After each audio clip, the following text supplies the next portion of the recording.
Operation ಕಮಲವನ್ನ ರಾಷ್ಟ್ರ ಮಟ್ಟದಲ್ಲಿ ಧ್ವನಿ ಎತ್ತೋದಕ್ಕೆ ಈಗ ದೇವೇಗೌಡರು ಪ್ಲಾನ್ ಮಾಡ್ತಾ ಇದ್ದಾರಂತೆ. ಹೀಗಾಗಿ ನೆರವನ್ನ ಕೋರಿ ಮಾಯಾವತಿ ಮತ್ತು ಮಮತಾ ಬ್ಯಾನರ್ಜಿಗೆ ಕರೆ ಮಾಡಿದ್ದಾರೆ ದೇವೇಗೌಡರು.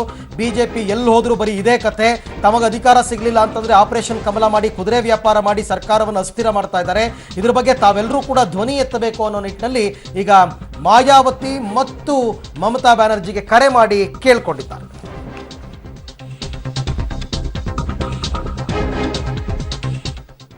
ಇನ್ನು ಸದ್ಯದ ಪರಿಸ್ಥಿತಿಯಲ್ಲಿ ಬಿಜೆಪಿ ಮುಂದಿರತಕ್ಕಂಥ ಆಯ್ಕೆಗಳು ಏನು ಅಂತಕ್ಕಂಥದ್ದನ್ನು ನೋಡೋಣ ಬನ್ನಿ.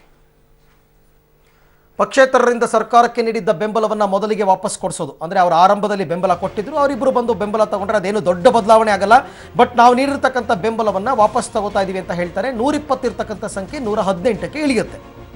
ಇನ್ನು ಎರಡನೇ ಆಯ್ಕೆ ಏನು ಅಂದರೆ ಸ್ಪೀಕರ್ರನ್ನು ಭೇಟಿ ಮಾಡಿ ಅತೃಪ್ತರು ರಾಜೀನಾಮೆಯನ್ನು ಕೊಡಬಹುದು. ಸ್ಪೀಕರ್ ಭೇಟಿಗೆ ಕಾಲಾವಕಾಶ ಕೇಳಿದ್ರೆ ಗೊತ್ತಾಗ್ಬಿಡುತ್ತೆ ಎಷ್ಟು ಜನ ಅಂತಕ್ಕಂಥದ್ದು ಮುಖ್ಯ.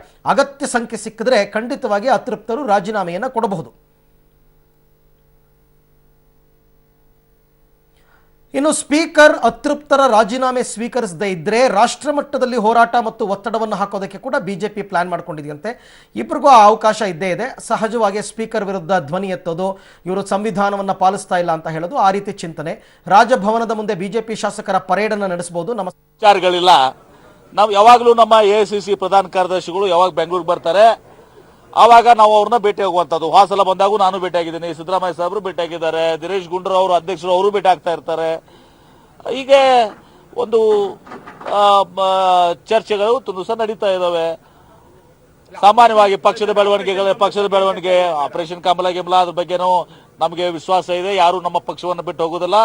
ಆಪರೇಷನ್ ಯಾವತ್ತೂ ಆಗೋದಿಲ್ಲ. ಆಪರೇಷನ್ ಥಿಯೇಟರು ಇಲ್ಲ, ಆಪರೇಷನ್ಗೆ ಪೇಷಂಟು ಇಲ್ಲ, ಪ್ರಶ್ನೆನೇ ಇಲ್ಲ. ಅದು ಎಲ್ಲರೂ ಸಂಪರ್ಕ ಇದೆ. ಸಿದ್ದರಾಮಯ್ಯ ಜೊತೆ ಎಲ್ಲರೂ ಮಾತನಾಡ್ತಾ ಇದ್ದಾರೆ. ಈಗ ವೈಯಕ್ತಿಕವಾಗಿ ಯಾರೋ ಮುಂಬೈಗೆ ಹೋಗಿರ್ಬೋದು, ಯಾರೋ ಡೆಲ್ಲಿಗೆ ಹೋಗಿರ್ಬೋದು. ಈಗ ನಾವು ಮುಂಬೈಗೆ ಹೋಗಿರಂಗಿಲ್ವಾ?